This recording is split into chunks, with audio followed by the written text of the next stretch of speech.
Good morning, friends. It's Valerie Ling here. Hi, I'm a clinical psychologist, and I very often talk about the issue of burnout and more recently its relationship to leadership.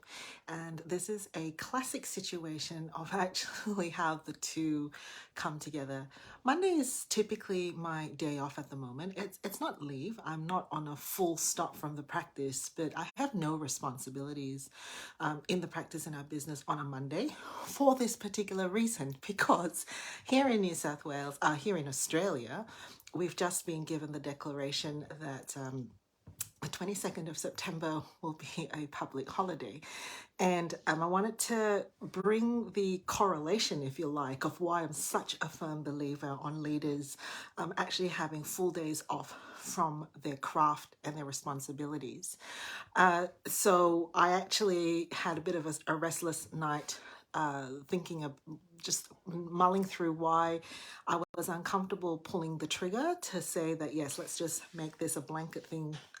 We have to accept that the 22nd of September is a public holiday.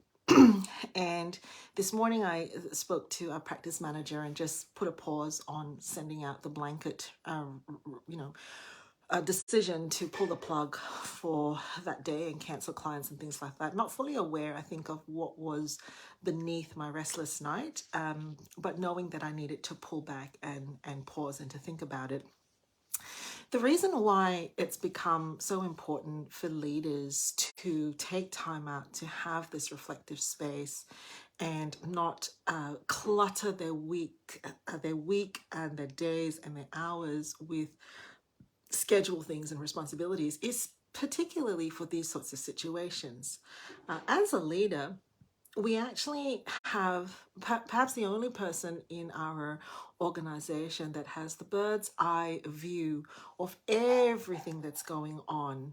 Sometimes not intimately to know what each of our clients have, and that's the problem, right? When we don't actually have intimate knowledge because we're no longer a practitioner very intimately involved in what's happening, we can make these quick decisions, these reactive decisions based on macro elements, macro dynamics. So an example of that is you could look at it from a human resources perspective, which is you have to be compliant. If it's a public holiday, it's a public holiday. You can look at it from an administrative, operationally. It's a public holiday. That's it. We're calling everybody and canceling their appointments. That's an example of system one thinking. So system one thinking, attributed to Kahneman, think fast, think slow, is the level of decision making that is pretty much automatic because you've done it a lot. It's at a simplified level. The repercussions and the consequences aren't that great. It really delves into an intuitive space because you've done it so often, and the consequences of it aren't going to be too different to whatever it was before. So system one thinking is acceptably shallow and fast thinking. System two thinking is for situations where it's not quite that straightforward. It's a little bit more complicated. There's a complexity to the consequences of the decision. And it requires you to actually focus and, go through the different levels as to what are the consequences of the decision going this way. What are they for us as health providers? What does it mean for our clients? What does it mean for our staff? What does it mean for people's well-being and mental health? And typically what is a really pressure cooker time of the year. And so if we don't have space and time regularly in our diary, and if our team aren't used to us actually having a pause to reflect to make system two decisions, if we don't have that, there will be a deep feeling of pressure and push for you to make system one thinking, which is quick decisions.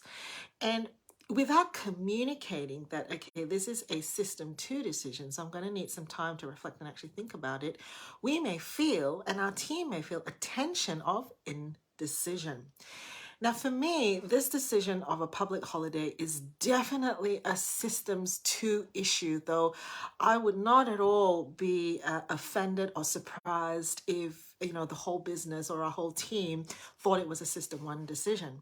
It is definitely a system two decision because every client of ours who was expecting to see their psychologist on a Thursday needs us to process through and ensure that they're prepared, that it's going to be okay. We need to figure out what flexibilities are going to be needed for them.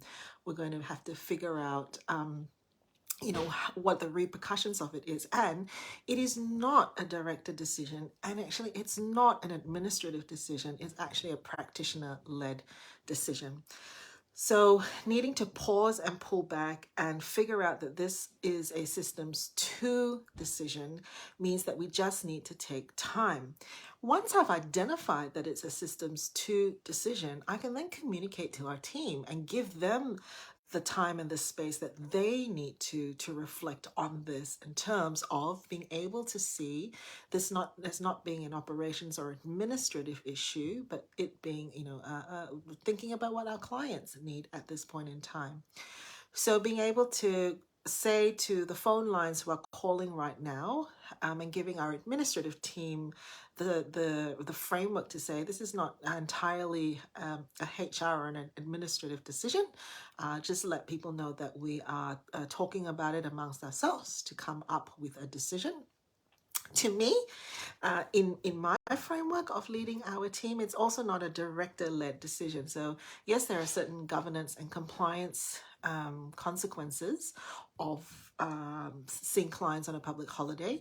To me, it's a practitioner-led conversation right now for the practitioners to have some time to think about, every one of them. It's one day for one practitioner, and it's likely about 5 to 6 clients, as opposed to me as a director, like going, oh my goodness, there's hundreds of clients we've got to think about on a Thursday, and admin going into a zone of this, hundreds of phone calls we've now got to make. Now, hang on, let it be practitioner led, and they're going to think deeply about the 4 to 6 clients and figure out what the clinical needs are and figure out what would be a viable, sustainable, but also a clinically appropriate plan for their clients on Thursday.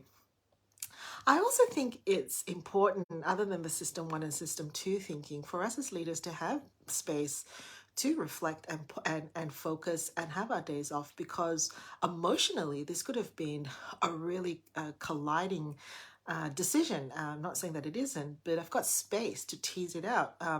Impact on income, 100% over dinner last night.